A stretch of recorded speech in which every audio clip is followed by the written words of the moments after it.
ഒരു കാര്യം കൂടെ ഞാൻ പറയാം, ഇത് എൻ്റെ അറിവിൻ്റെ പരിമിതി വെച്ചാണ് ഞാൻ പറയുന്നത്. IS കോഡിൽ പറയുന്ന അത്രയും തിക്നെസ് പ്രാക്ടിക്കലി നമുക്ക് ചെയ്യൽ പലപ്പോഴും സാധിക്കാറില്ല. ഓക്കെ, കോഡ് പ്രകാരം പോകുമ്പോൾ പണ്ടത്തെ ഒരു ഇതനുസരിച്ച് 2 കോട്ട് ആൾക്കാർ ചെയ്യുമായിരുന്നു. ആദ്യം ഒരു റഫ് പ്ലാസ്റ്ററിങ്, പിന്നെ ഒരു ഫൈൻ പ്ലാസ്റ്ററിങ്. ഓക്കെ, ഇന്നിപ്പോൾ ജനറലി കണ്ടുവരുന്ന പ്രാക്ടീസ് അതല്ല. പ്ലാസ്റ്ററിങ് മാത്രം ചെയ്തിട്ട് പുട്ടി ചെയ്യലാണ് പതിവ്. ഓക്കെ, ഈ ഒരു പോയിന്റിലാണ് എനിക്ക് ഒരു മെയിൻ പോയിന്റ് പറയാനുള്ളത്. ജനറലി ആൾക്കാർ മിസ്ഗൈഡ് ആവുന്ന ഒരു വലിയ സബ്ജക്റ്റാണിത്. ഇന്റേണൽ പുട്ടിയും എക്സ്റ്റേണൽ പുട്ടിയും സെയിം അല്ല. അത് നല്ല വ്യത്യാസമുണ്ട്. എക്സ്റ്റേണൽ പുട്ടി എന്ന് പറയുന്ന പ്രോഡക്റ്റ് ഇന്റേണൽ പുട്ടിനേക്കാളും എക്സ്പെൻസീവ് ആണ്.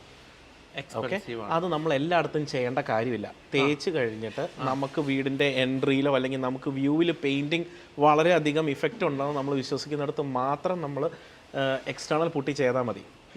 പക്ഷെ ആ എക്സ്റ്റേണൽ പുട്ടി എന്ന് പറയുന്നത് സാധാരണ ഇന്റേണൽ പുട്ടിയേക്കാളും കോസ്റ്റ് കുറച്ച് കൂടിയ സാധനമാണ്. അത് ചോദിച്ച് മേടിച്ചില്ലെങ്കിൽ നമുക്ക് കിട്ടത്തുമില്ല. അങ്ങനെയുണ്ട്. അത് ചോദിച്ച് നമ്മളിപ്പോൾ പുട്ടി വേണമെന്ന് പറഞ്ഞൊരു പെയിൻറ്റർ പോയി ചോദിച്ചു കഴിഞ്ഞാൽ കിട്ടുന്ന സാധനം എന്ന് പറയുന്നത് സാധാ ഇന്റേണൽ പുട്ടിയാണ്.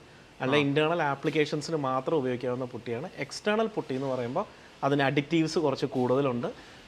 കാരണം എന്താ, മഴയിൽ നിന്ന് പ്രൊട്ടക്ട് ചെയ്യണം എന്നുള്ളൊരു അഡീഷണൽ പർപ്പസ്. അപ്പോൾ വാട്ടർ റിപ്പല്ലന്റ് പ്രോപ്പർട്ടീസ് ആ പുട്ടിക്ക് കുറച്ച് കൂടുതലായിരിക്കും. അങ്ങനെ മേടിക്കാനല്ലേ ചോദിച്ചു മേടിക്കണം. പുട്ടി അടിക്കാൻ പോകുമ്പോൾ ആ പുട്ടി മേടിച്ചിട്ട് പാടാതെ ആകരുത് അല്ലേ? ഇല്ല, അത് ചെയ്യരുത്.